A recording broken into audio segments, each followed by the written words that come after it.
Liftoff and the clock has started.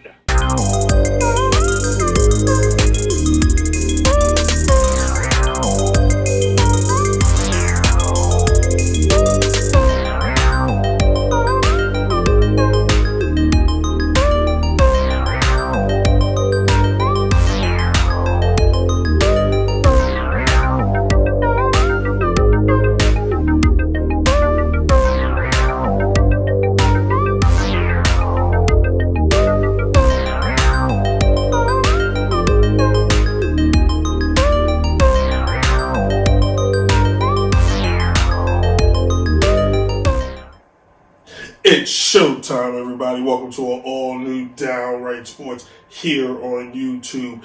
And I'm your host, Brent Reid, and we're getting ready to kick today's show off with a bang. So, if it's the first time you're watching, hit the subscribe button at the bottom and be a part of something, start something, be part of the underground revolution, because I am a sports critic for the sports fan. But we start every show off with the must-know news, kicking it off with Tim Duncan, my favorite player of all time. The man can swim, the man can play, and now he can coach. Tim Duncan last night was the head coach for the first time for the San Antonio Spurs as Greg Popovich stepped away for personal reasons. He will be back, but Duncan was the fill-in head coach. He won the game beating the Charlotte Hornets and said it was a team effort, but we all know, once a Hall of Famer, always a Hall of Famer.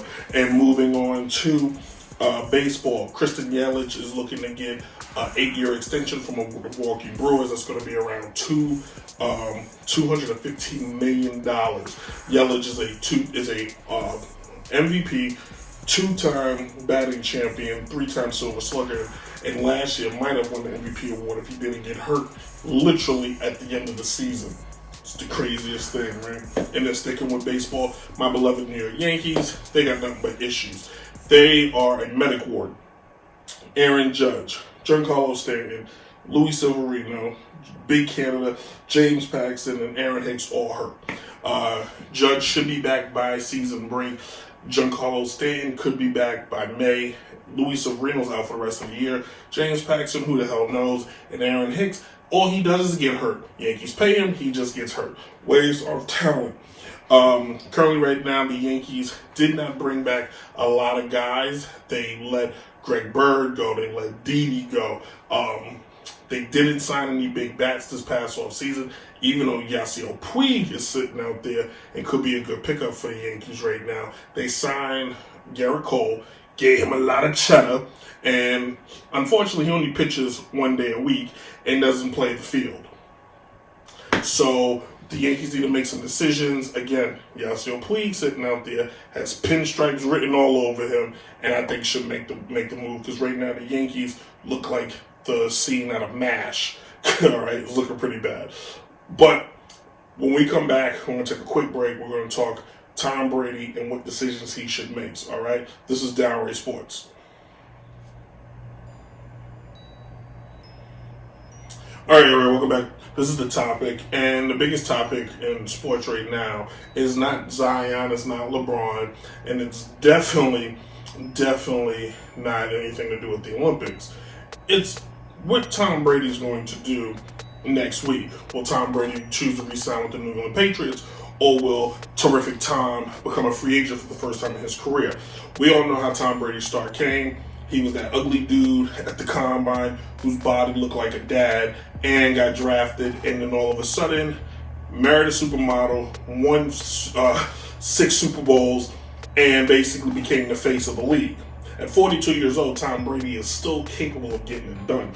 Just last year, the last 2 seasons alone, 2018, 29 touchdowns, 2019, 24 touchdowns, over 4,000 yards passing both years, and has not thrown more than 11 interceptions either year. Now, last year it was heartbreak. The team would lose in the very first round to the Tennessee Titans, who shocked everyone. It was crazy, right? But when you compare Tom Brady to the rest of to the league, the guy can still get it done. If you look at Tom Brady versus Drew Brees, the numbers are around the same. Brees last year, 27 touchdowns, just under 3,000 yards, but Brees was hurt last year a lot. If we go back to the year before, 32 touchdowns, 3,992 yards passing, 5 interceptions, QBR in the 80s. Aaron Rodgers. Rodgers, who everybody calls the great quarterback, his numbers was exactly like Tom Brady. 25 touchdowns, around 4,000 plus career yards, and he didn't throw as many interceptions, but he does tend to get hurt too a lot. QBR around 54. That's the last 2 seasons. Then you look at Patrick Mahomes, which nobody should be compared to. Mahomes, we're never going to look at the 8 through 50, but last year, 24 touchdowns, over 4,000 yards, 5 interceptions. And he was hurt too. And then if you want to compare him to Cam Newton, who I think you should, 24 touchdowns, just over 3,300 yards, 13 interceptions, 55 QBR. Same like Tom Brady. So Brady could still play with the best of them. Just need to know, where will he go? Where should he go? Who should he compete with? That's my underlying statement. Now, he doesn't want to go back to New England, which quite frankly, he may be done. He may be sick of Bill Belichick and his no sleeve self. He may be tired of the owner trying to convince him to go to massage parlors all the time. And quite frankly, Giselle may just think it's way too cold to keep going to New England in the winter. Maybe they want to go otherwhere. So I picked a few teams you should go to. Let's start with the LA Chargers. He's from California. Forget San Francisco, he's not going there. But the Chargers have help. They have Marvin Gordon, fantastic wide receiver, and they have fantastic running back, and Mike Williams, fantastic wide receiver. 2 years back-to-back, over 1,000 yards catching, just around 9 to 10 touchdowns. Tom Brady could get those guys, could get Mike with the ball, and then have a running back. My theory is, you put Tom Brady on a team that has a great wide receiver, a good tight end, and a good running back, and you give the guy hope. With a good running back, it takes pressure off him. He doesn't have to throw the ball all the time. And then if he does have a good tight end and a good wide receiver, he can get them the ball, especially in check downs and in case of emergencies. Moving on. On the next team, I picked the Miami Dolphins. Crazy, right? But go with me. The Miami Dolphins still playing the AFC East. If Brady's not playing in New England, the AFC East is wide open. The only team that doesn't have a quarterback is Miami. You put them down there. DeVert Parker, over 1,000 yards catching as a receiver last year. He also had just around 10 touchdowns. This is coming from a guy who had no quarterbacks. All right, and then not to mention they got the 5th pick. They could go out and get some more talent or trade it and get somebody. So the Dolphins got a little bit of wiggle room. And then if you want to look at the Colts, my very last team, they play indoors. They got a very good defense. They got T.Y. Hilton, so Brady can stay at his hotel anytime he feels like it. And they have Marlon Mack, over 1,000-yard running back. It's the formula I'm thinking about. And you give Tom Brady hope. You give him a window. You give him superstars. Tom Brady has won with less. No other quarterback in the league can say that. The beloved Aaron Rodgers has less and can't get it done. Eli Manning has a lot and still couldn't get it done. But if you give Tom Brady superstars, just guys who are all-star level players, he still can get the job done. And maybe if you're the Chargers, maybe if you're the Colts, and definitely if you're the Dolphins, you can win one more Super Bowl or win your first Super Bowl in the case of the Chargers. So, hey, I think those are pretty good homes. Tell me what you think. Leave your comment at the bottom and let me know. And if your comment is appropriate, I'll read it next week on the show and compare it. Hey, give and take, kids. Give and take. When we come back, we're going to wrap the show up. In the last segment, the segment has no name. It will be me losing my skull over my once beloved New York Knicks. Hashtag cancel the Knicks. Downright Sports. All right, check this out. So this one's going to be personal. I grew up a New York Knicks fan. I didn't have much of a choice. My mother came to me one day and said, "You're a Knicks fan." And that's how it went. I rooted for the Knicks the years Patrick Ewing, Charles Oakley, John Starks, Allen Houston, Latrell Sprewell, Larry Johnson, Chris Childs, Charlie Ward. Yeah, when I rooted for those guys.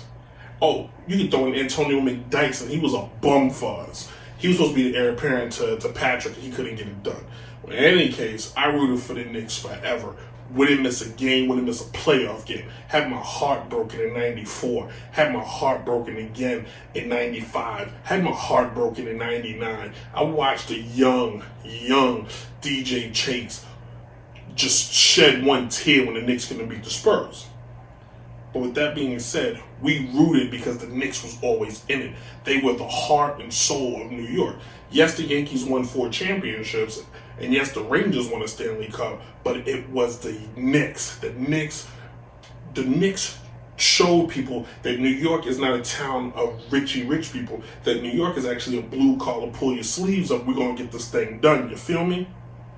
Ever since James Dolan took over the team, when his dad just basically gave him the team, the Knicks have been atrocious. They've been horrible. They've been terrible. If they were stock or if they were a company, they would have been out of business by now. They are a Blockbuster. They are a Radio Shack. They are Circuit City. That's how piss poorly they've been mismanaged. And and that's where I was getting to. And James Dolan has been such a joke in president after president, coach after coach after coach, not getting a free agent, not getting a player, bad draft pick after bad draft pick after bad draft pick. And still it wasn't any better than the other night where they showed disrespect to the biggest New York Knicks fan sitting next to my Uncle Donald and John Starks. Spike Lee, I've got Knicks on the brain. Spike Lee the other day, who was basically disrespected and has been continuously disrespected by the New York Knicks because of a situation that had to do which way he entered the building, a way he claims he's been entering for 20 plus years. Now, it was just a few years ago when the Knicks disrespected the legendary Charles Oakley, the heart, the warrior of the Knicks, if you will, where they put him in handcuffs and had him escorted out. James Dolan has fans kicked out because fans think he's the joke he is. I don't work for any corporation. I don't work for ESPN. I don't work for Fox, so I can say how I want and speak how I feel. James Dolan is a joke, and he is a loser. He should be removed immediately. If the NBA felt it was necessary to remove Donald Sterling from the Clippers, James Dolan is one step away from that. It was 10 years ago where they were trying to cover up a sexual assault allegation with him and Isaiah Thomas by a former employee. Yeah, that's right. That actually happened. But nobody seems to remember. Nobody cares that the Knicks are a laughingstock and a joke because the Knicks continue to rain money for the league even though they're the worst franchise in every single sport. Even the Oakland Raiders have turned it around. Heck, the New York Mets are doing much better than them. It's disgusting to watch my New York Knicks every day just be terrible. It's disgusting to turn on the TV and see the Knicks got blown out by 30 again. It's disgusting. A city like New York, the Knicks don't have one superstar. Not even a guy who's voted for the All-Star team. Not even that. Even the Jets, the Rangers, the Giants, the soccer teams, we got one superstar. But the Knicks can't get it done because nobody wants to play for an owner like James Dolan. If you're the NBA, you should be embarrassed that your most profitable franchise is also the losing its franchise. If you don't see anything wrong with that, Adam Silver, you should be removed as well because you're a joke. You're too busy trying to worry about if the players get enough cushion. Worry about if the fans are getting what they want, and that's a winning product in New York. It's only right. Every team has had a cycle, except for the Knicks. Their cycle is just recurring crap. Now, if my show wasn't PG, I would probably have cursed a lot of times. That's the New Yorker in me. I wish I could buy Knicks tickets just so I could go sit behind James Dolan and just scream at him and call him the punk he is, because that's exactly what he is. Now, Spike Lee said he's done with the Knicks for the rest of the year. I'm done with the Knicks until James Dolan sells a team or he dies. That's where I stand on that. Because the Knicks currently right now are in a terrible situation. A team as a child that brought me joy brings me nothing but heartache. And it's sad. It really is. With that being said, thank you all for watching. We'll see you guys again next week. And that'll be the last week for a while. Take a little vacation. We'll explain more. But next week's a big week. Baseball preview. So what way to get things going with a baseball preview show. We're going to probably have some fun with that one. Subscribe at the bottom. Once again, leave a comment. Tell me what you think. Express how you feel. hit me up at Instagram, and you can watch the show there too, and hit me up at Twitter, and you can just comment. All right? Be safe up there. Please wash your hands, wash your face, and cover your mouth. God, cover your mouth. And as always, deuces.